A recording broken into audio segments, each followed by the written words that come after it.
Welcome back to Insight. We are joined now by attorney Dave Farnbauch and attorney and Dr. Greg Kaufman.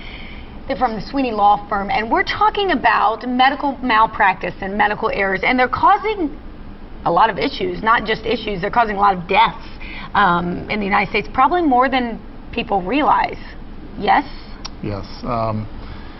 Charity, there's some pretty alarming statistics that are out there about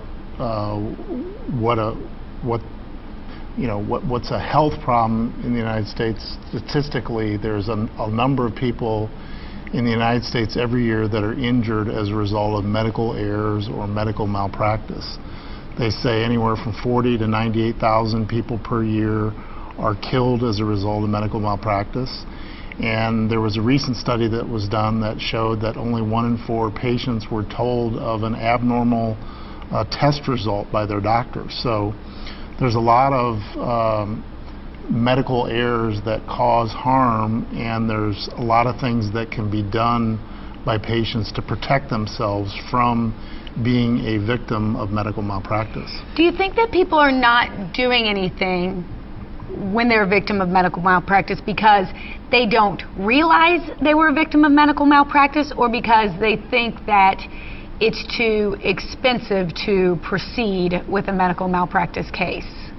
Well, I think both factors are operative. I think a lot of times individuals and families don't know what's happened, and I've seen many cases in my career where people, for example, who have a child who's brain damaged, and sometimes these people are told for years. These families are told for years by doctors who see the child that there was some kind of problem with an infection during the pregnancy, or maybe it's an inherited disorder or something like that. There really is there's great reluctance on the part of doctors to inform families about mistakes, and so a lot of times they just don't know, and a lot of times people really don't know what can be done about it, and they're concerned about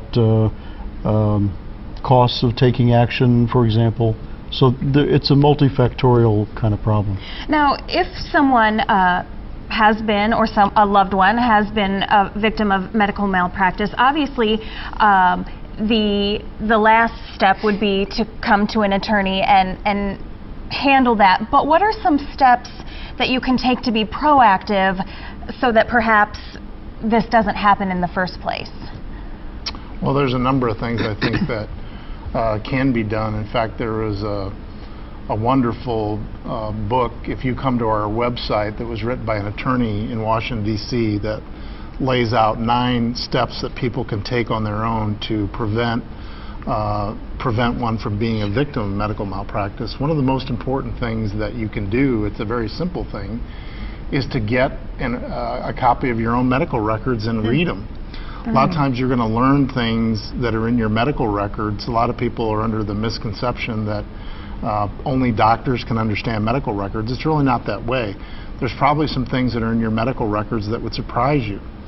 And one of the things you can learn by getting your own medical records is how good of a listener your doctor is. One of the key things is to find a physician who's a good listener and is willing to communicate with the other physicians that they refer your care to.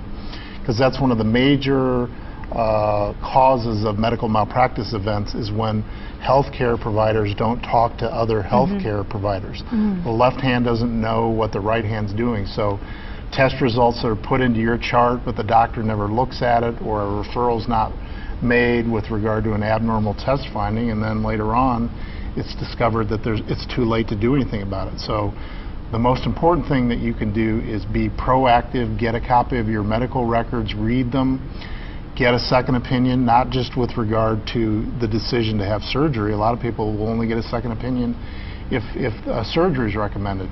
At every major crossroad where you face an important medical decision, you should get a second opinion or a third opinion, because doctors will frequently disagree about what the diagnosis is or what the proper course of action is. Another thing that I think people can do to help protect themselves in the medical system is to be their own advocate. Sure. Make sure that your doctor is listening. Make sure that the doctor understands the problems that you're having. I think it's very helpful if a family member, or if no family member is available, a friend, Someone else, you know, who would go with the patient to the doctor, or spend time with the patient in the hospital, and take note of what's going on and sort of ask questions on behalf of the patient. I think that's very important. I think, once again, to throw another statistic at viewers, which I think is very interesting, they've done studies on how many people actually do something when they are a victim of medical malpractice, and the statistics show that only 1 in 8 people that are the victim of medical malpractice ever even assert a legal claim.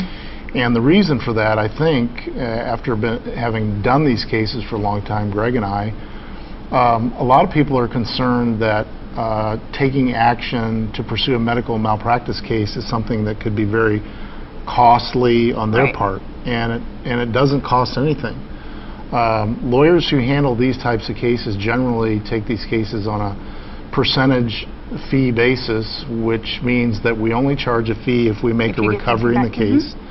Most offices who do these kinds of cases finance the litigation. We pay for the expert witnesses, we pay to get the medical records, so there's really no out-of-pocket cost on the client's behalf. What you really need to do to get the ball rolling is simply pick up the phone and call an attorney who specializes in these types of cases, and then we get the records, and then we hire doctors to review the records and give us analysis and opinions about whether there's a meritorious legal case. And then we have a meeting with a client. We say, this is what we recommend. Either you don't have a case that's worth pursuing, or you do, and then we run with it. One of the most valuable services that we can provide, even in cases that we ultimately recommend to the client that we don't pursue a case, is we can give them some answers about what happened. And that's one of the most valuable functions.